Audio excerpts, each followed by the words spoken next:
Well, dear colleagues and friends of MOE, good morning. We saw a very delightful performance by children from Yishun Primary School. And sitting there, I just thought, if only I had that sort of education, I wouldn't have been so clumsy as an adult. We also saw a most inspiring and touching video, all done in-house by our Education Technology Division, so well done.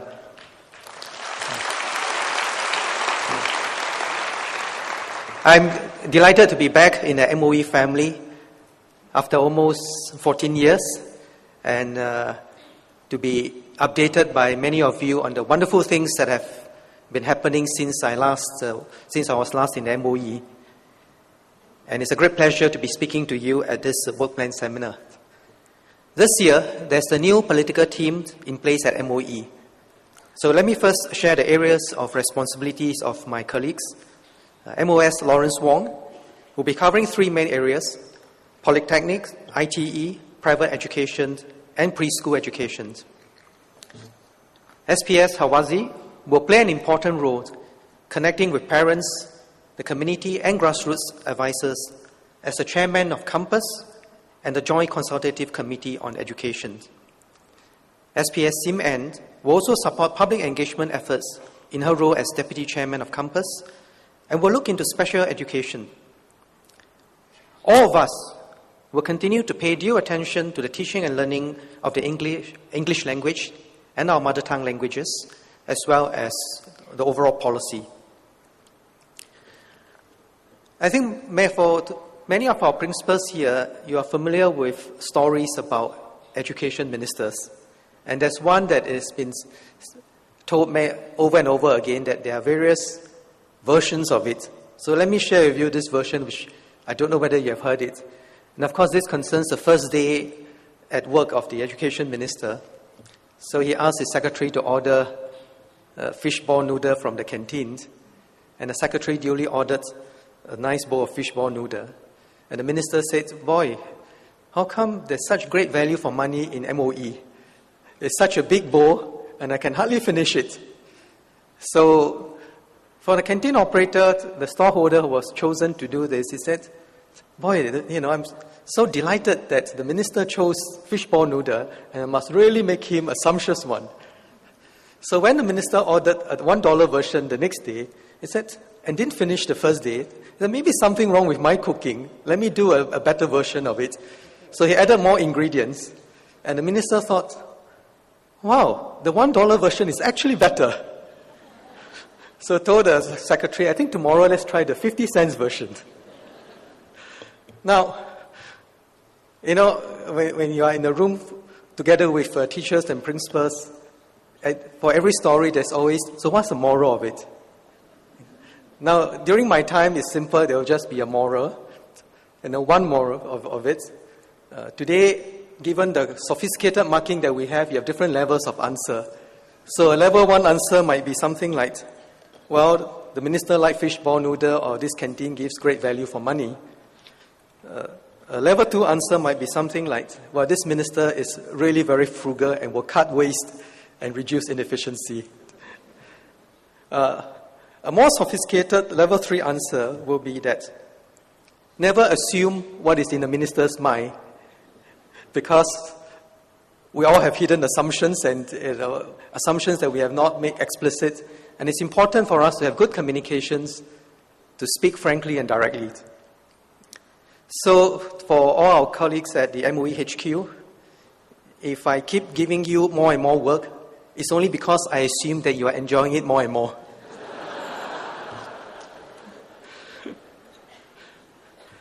Now, over the past 3 months, we have been meeting many students, educators, staff, and parents. And we have visited a number of schools, held a number of sessions with parents during campus meetings. And we have received many thoughtful feedbacks from various platforms, suggestions, concerns, compliments, and all these have provided very useful insights and learning points for us.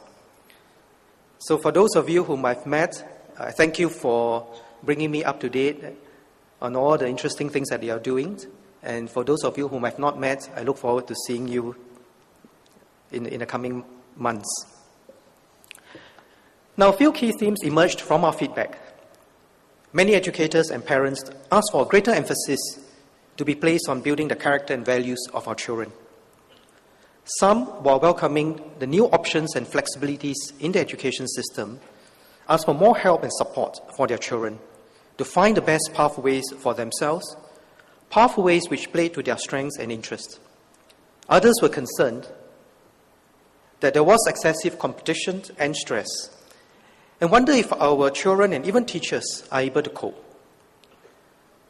Now, what I find most heartening is that so many of us hold education close to our hearts, and so many people share their views readily with us. So we look forward to more constructive conversations with all. My sense after talking to so many people and getting feedback from so many sources is that we do not have a perfect system, but it is a good system built upon sound fundamentals. There is a strong collective belief across our society that education is crucial in building up individual and collective capacity and in strengthening the cohesiveness of our nation beyond knowledge and skills. Parents, universities, and employers appreciate the rigor and strength of our system.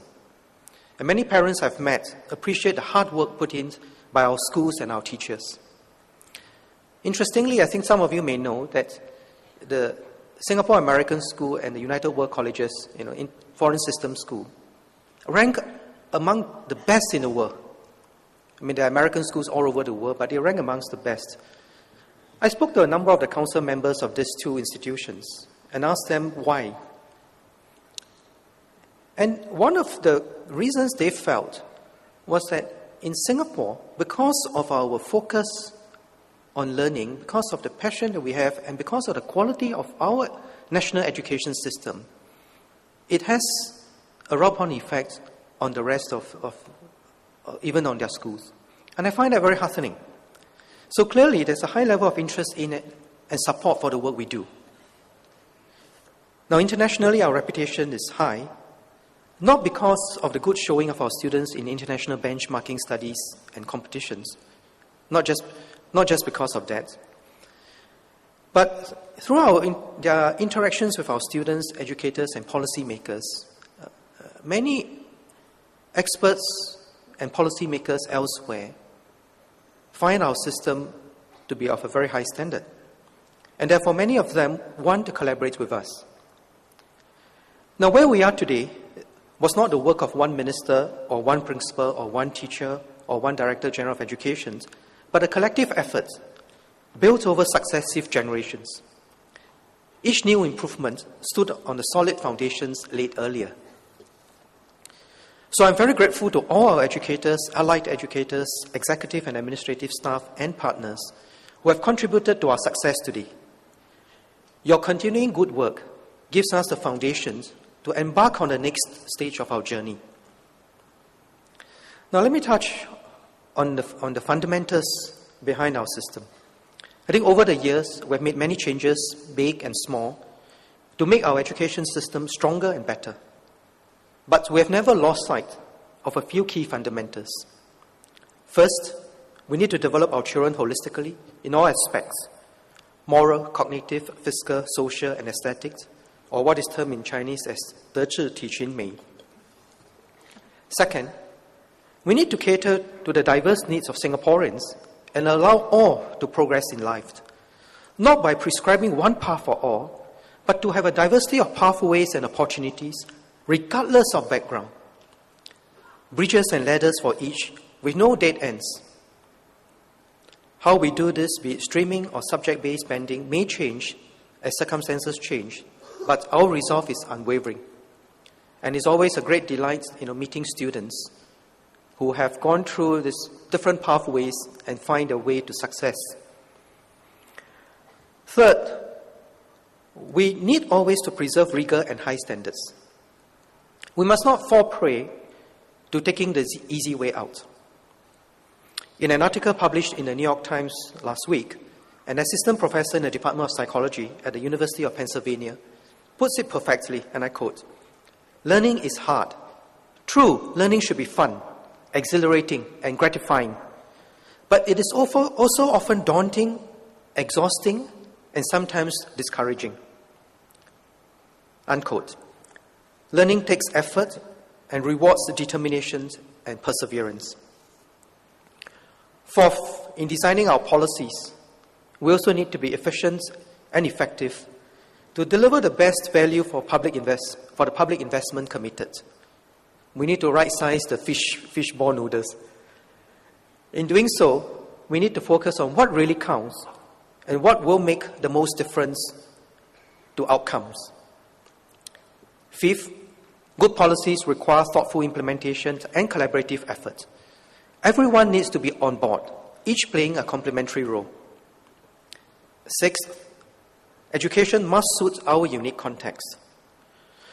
We must always be humble, and we must always learn from the best in the world. But we must not simply copy what works elsewhere or do what is fashionable, without bearing in mind our unique culture, context, and circumstances, and what we have achieved. We should have the courage and confidence to do what we think is right and evolve our system to what is best for us. And seventh, however good our system is, we can always improve. And we should always make changes from a position of strength. What is useful and good today may not be good for tomorrow. We need the right balance between focusing on our fundamentals and ensuring relevance for the future.